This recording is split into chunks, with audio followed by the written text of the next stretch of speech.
Nossa, gente, só de ver casos e mais casos assim, dá um arrepio na gente, né? Enquanto pai, enquanto mãe, um medo. Mas como ter essa conversa com os nossos filhos? Será que tem uma idade certa para a gente começar a falar, explicar, né, sobre não ir a lugar nenhum com pessoas estranhas, não aceitar nada que te ofereçam na rua e até mesmo desconfiar até de pessoas conhecidas, né? Muitos pais e muitas mães colocam medo mesmo nos pequenos. Eu cresci ouvindo isso do meu pai, né? Cuidado, não pode. É assim que funciona? Vamos lá, vamos bater um papo sobre esse assunto.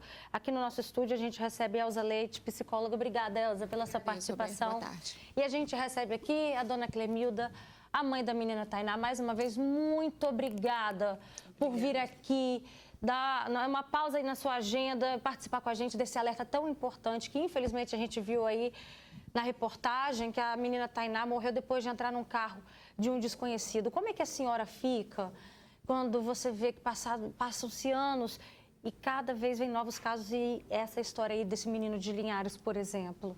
É muito triste saber que as coisas acontecem, estão acontecendo e nada é resolvido. Você vê uma mãe chorando com um caso desse hoje. Há 7 anos atrás aconteceu um crime tão brutal com a minha filha. E hoje eu vejo outras mães chorando com casos semelhantes e nada acontece. É muito revoltante. É assim, não tenho palavras nem para descrever o quanto isso é triste, revoltante. E todos nós, pais e mães, só de pensar que nós estamos passíveis a isso, por quê? Porque a gente conversa. Mas será que essa conversa realmente surge efeito na cabecinha de uma criança? A senhora conversava com a sua filha? Eu conversava com a minha filha, conversava com ela. E ainda assim aconteceu, sabe?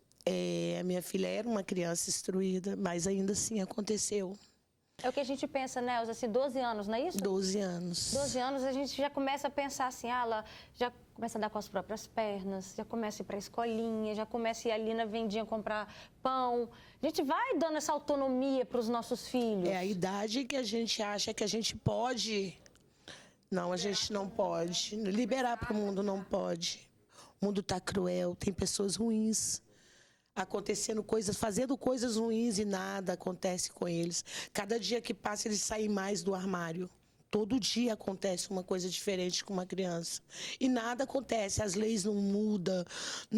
Quando eles chegam a ser presos, eles voltam para a sociedade, que é o caso do monstro, do caso da minha filha, que estava preso em 2016. Em 2017, ele fez 2 vítimas em infração de 3 dias. Como que esse cara estava solto? É inadmissível a gente pensar nisso.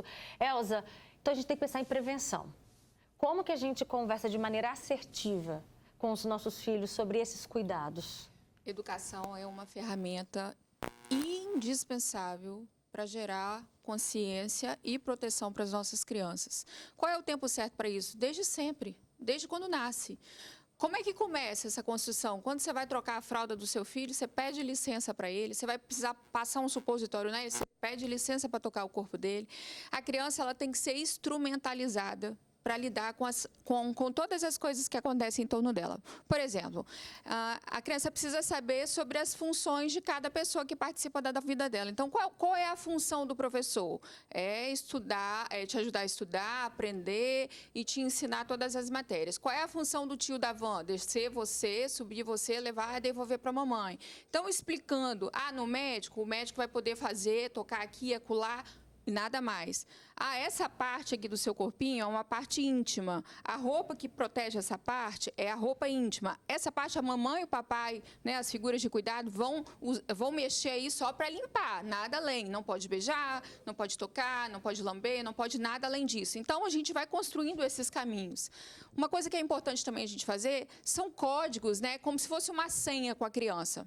Olha, filho, se um dia a mamãe precisar, o papai precisar mandar uma outra pessoa para te buscar na escola, você só vai saber que eu mandei te buscar na escola se ela falar essa frase aqui para você. Aí você constrói uma frase. Você é o amor da vida da gente e a gente vai se amar eternamente. Se não falar essa frase, você não vai. Filho, tudo que for segredo, Tudo que houver alguma ameaça em torno, ó, se você contar, eu vou bater em você, eu vou machucar seus pais, eu vou fazer tal coisa. Olha, não é instruir, Roberta, sobre pessoas estranhas. A gente tem que instruir sobre comportamentos estranhos. Porque estranho, todo mundo aqui é estranho, gente. Até dentro de casa, todo né? mundo aqui é estranho. É porque assim, o que acontece? A criança tem no adulto uma referência de proteção e cuidado. Nós construímos valores para eles. Então, se eu falar, ó, você não pode ter contato com estranho, mas a gente tem contato com estranho, gente, o tempo todo.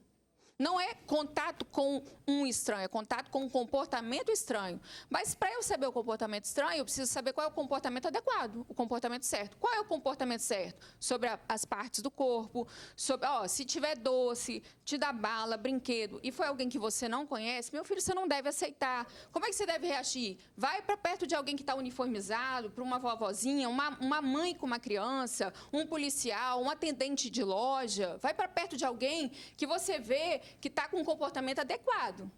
Aí a criança vai começar a aprender a separar o que é certo, o que é errado, o que deve, o que não deve, o que é familiar, o que é muito diferente, o que é incomum.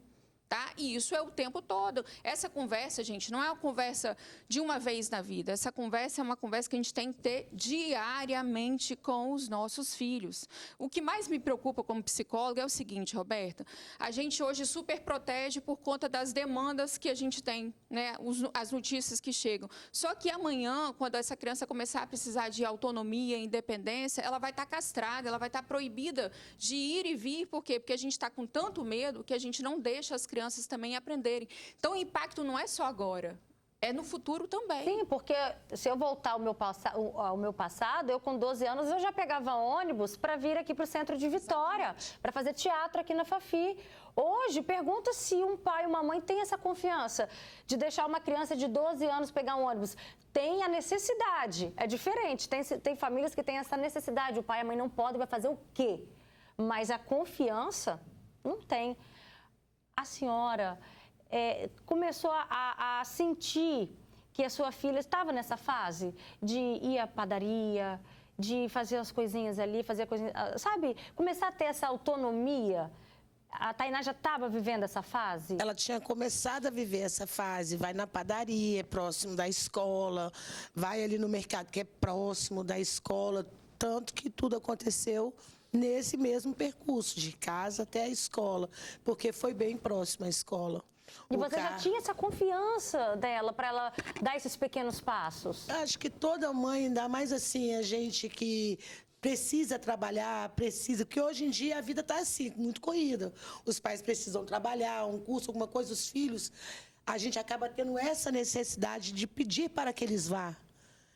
E quando você acha que pode, coisas ruins acontecem. E sempre é assim, né? Sempre tem algo sendo envolvido ali para atrair essa criança. Igual esse caso de Linhares, né? Tem essa suspeita de que esse homem teria oferecido alguma bala, um doce, para atrair essa criança. Sempre tem uma história por trás, né? No caso da sua filha.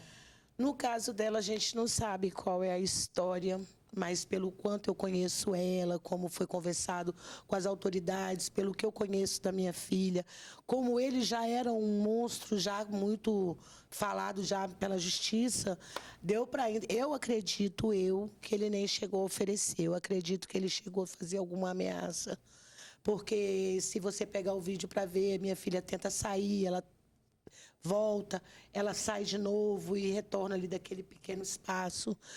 Então, ficou difícil até mesmo da gente saber qual foi a forma que ele abordou ela para fazer com que ela entrasse naquele carro.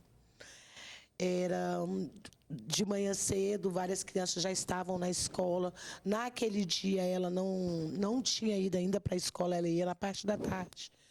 Ela foi na padaria buscar umas caixas para a gente, que a gente ia fazer uma mudança e tudo isso aconteceu.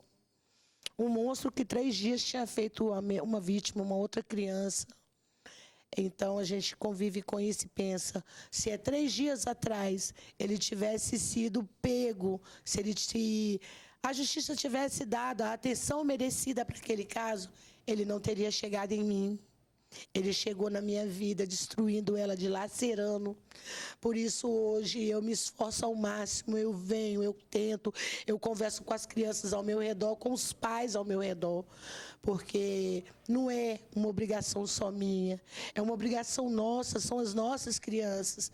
Então eu falo, vigia, se você não está precisando sair, pede para o seu vizinho, para a pessoa de frente, para a pessoa do lado, avisa, fala com todo mundo que você está saindo, conversa com seu filho, porque está muito difícil. A dona Clemilda falou agora aqui, ela acredita que a filha dela tenha sido ameaçada. Como é que a gente também conversa sobre esse ponto com os nossos filhos? Porque é muito comum ouvir esse tipo de chantagem. Se você contar, se você falar, eu vou pegar seu pai, vou pegar a sua mãe. E a criança acredita nisso. A gente tem que preparar a criança para ela decepcionar alguém.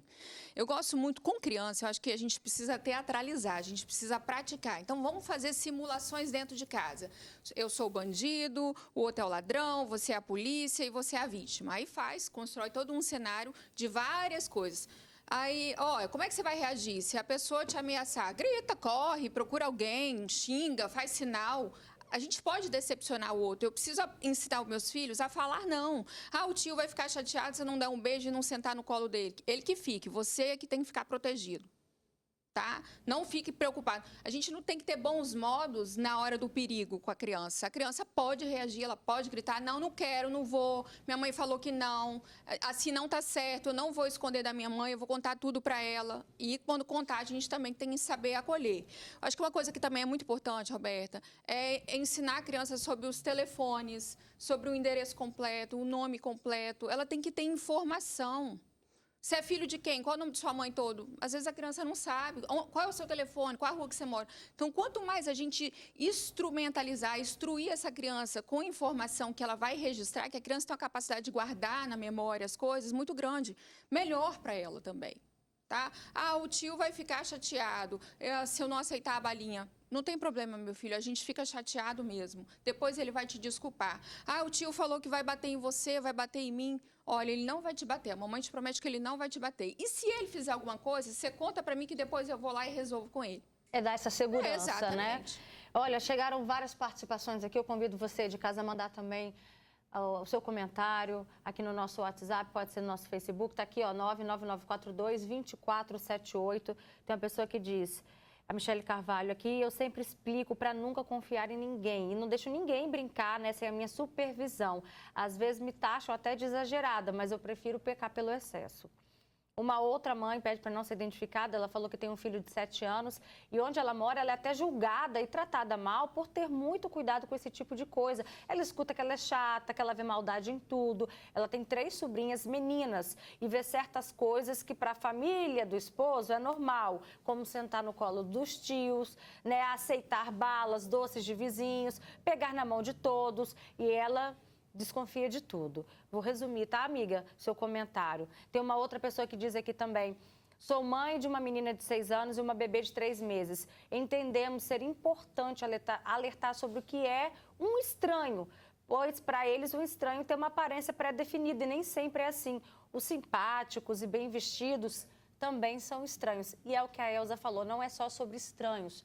É sobre situações estranhas. Se aquele tio nunca foi para a escola te pegar...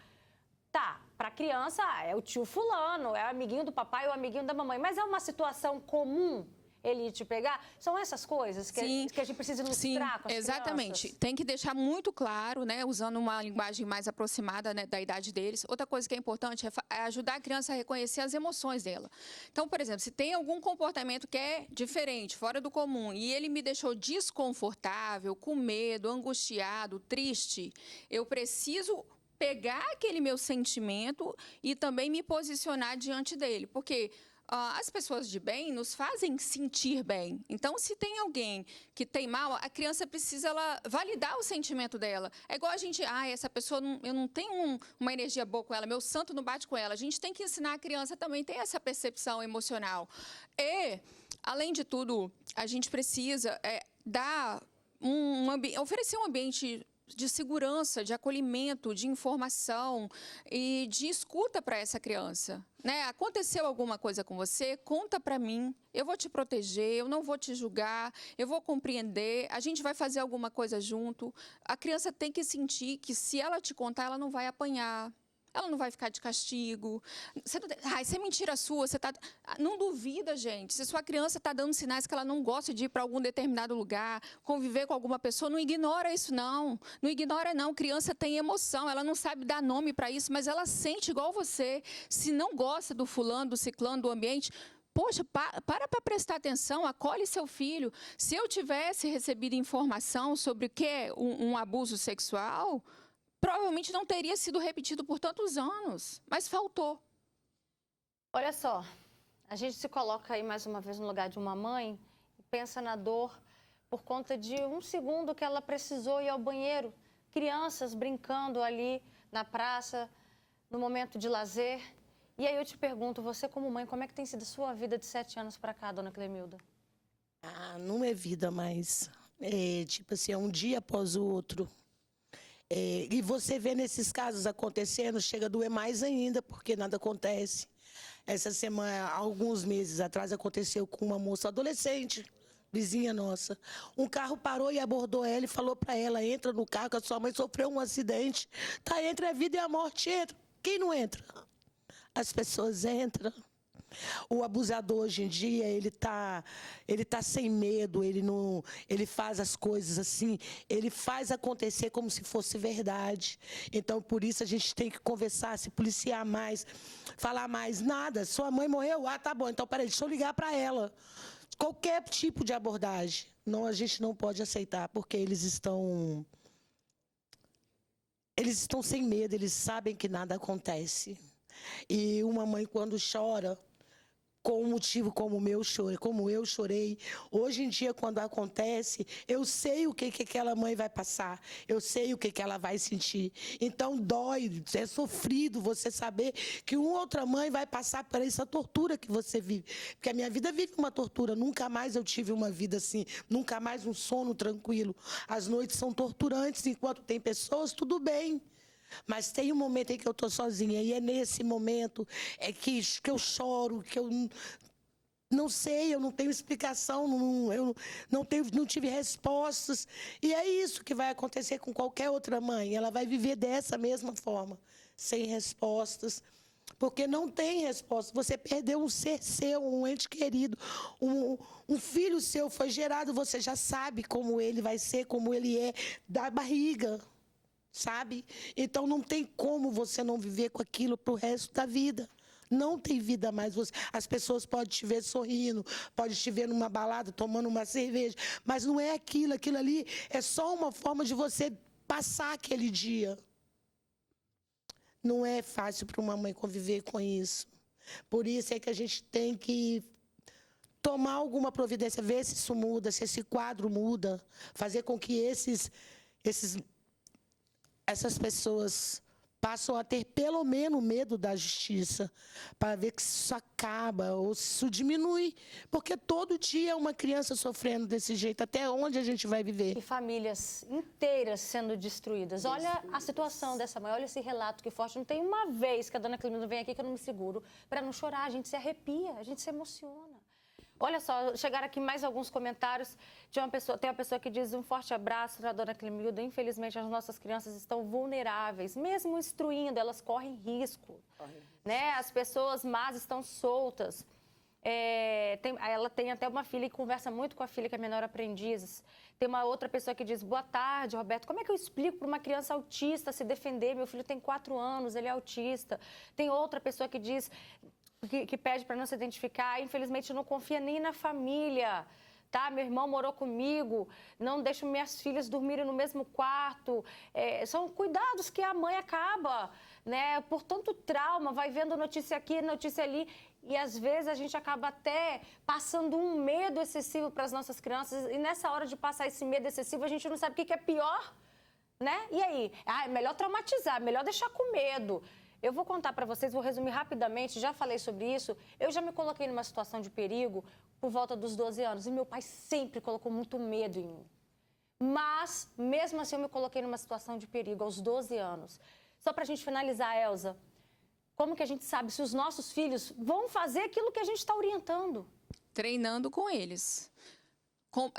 Comunicação assertiva envolve saber se eu me fiz saber comunicar para você. Você entendeu? Ah, eu entendi. Então, fala para mim o que você entendeu. Aí, pede para a criança mostrar. Se ela ainda não compreendeu da forma que você precise que ela compreenda, repete 1000 vezes, até aquilo ficar entranhado nela. A gente tem que gerar malícia nas crianças. Não é maldade, é malícia. Porque o abusador não tem cara e quando ele chega para a abordagem, é uma abordagem muito mascarada, muito velada, carinhosa, cheia de brinquedo, bala, doce. Quer dizer... Então, tem que criar realmente todo um circuito de informação bem praticável ali para que a criança tenha a capacidade, pelo menos, de se proteger. Perfeito. Minha amiga, obrigada pela sua participação tão brilhante com a gente. Dona Clemilda, a senhora tem sempre uma equipe inteira do Fale Espírito Santo, os nossos telespectadores que estão em casa acompanhando, de mãos dadas na luta contra a violência contra as nossas crianças. Obrigada, viu? Conte sempre com a gente. Pode contar sempre comigo também. Tá bom. Um beijo. Mulher maravilhosa, guerreira e sinta-se sempre abraçada por nós, tá?